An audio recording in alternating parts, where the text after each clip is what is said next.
Magic Wand magazine. Peter Pan and the Star of Neverland. One peaceful evening in Neverland, the sky shimmered like a blanket of diamonds, and Peter Pan soared above the island, feeling the rush of the cool night air. Below him, the jungle whispered with rustling leaves, and the sea glowed under the light of the full moon. "Do you see that?" Tinker Bell chimed, fluttering beside him. Peter squinted. A golden star, small yet brilliant, streaked across the sky, but instead of disappearing beyond the horizon, it fell, spiraling downward. It plummeted into the whispering woods, vanishing into the thick trees. Peter grinned. "That looks like an adventure." He swooped down, landing lightly on the forest floor. The lost boys, drawn by the excitement, quickly appeared, their eyes wide with curiosity.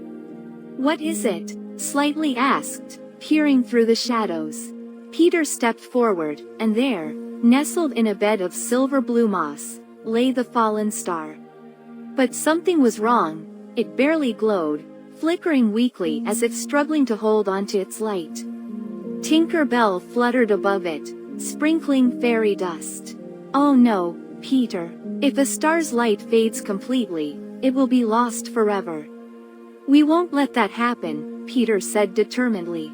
Just then, a low chuckle echoed through the trees. Well, Peter Pan meddling with fallen stars? How unexpected." Captain Hook emerged from the shadows, his crimson coat gleaming in the moonlight, and his polished hook catching the dim glow of the star. Smee waddled beside him, carrying a sack filled with strange maps and trinkets.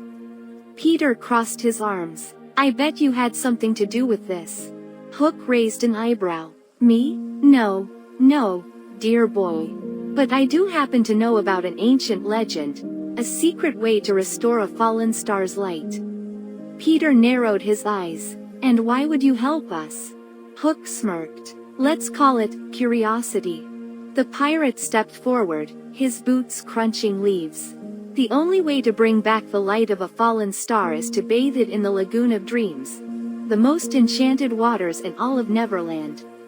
Peter had heard of the lagoon, a mystical place said to hold ancient magic.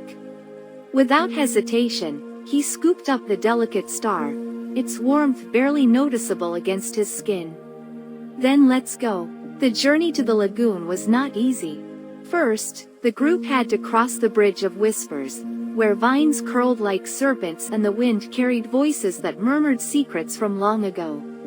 Then, they had to navigate through the maze of moonlight, where glowing stones shifted beneath their feet, making the path constantly change. At one point, mischievous pixies appeared, trying to distract them with riddles and games, but Peter stayed focused. He couldn't let the star fade completely. Even Hook followed closely, watching with unexpected intrigue. At last, after countless twists and turns, they reached the Lagoon of Dreams. A breathtaking expanse of glowing water, shimmering under the moon's embrace. Peter stepped forward, holding the faintly flickering star. He whispered, "This is where your light belongs." With great care, he placed the star into the glowing water. At first, nothing happened. The lost boys held their breath. Even Hook seemed strangely tense. Then, whoosh, the lagoon reacted. Golden waves spiraled upwards, wrapping the star in ribbons of light. The entire lagoon glowed brighter and brighter until a burst of energy erupted. The star shimmered, pulsing like a heartbeat, before launching high into the sky, restoring its brilliance.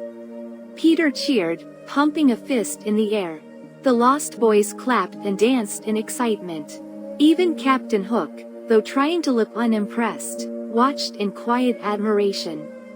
The star twinkled from above, sending a shower of light over Neverland. The jungle sparkled, the sea shimmered, and even the distant pirate ship seemed bathed in its magical glow. Peter chuckled. Another adventure completed. As the night settled once more, the magic of Neverland surrounded them. Peter, the lost boys, and even Hook, in his own way, had saved something truly special. And with that, they drifted off to sleep, dreaming of the next great adventure.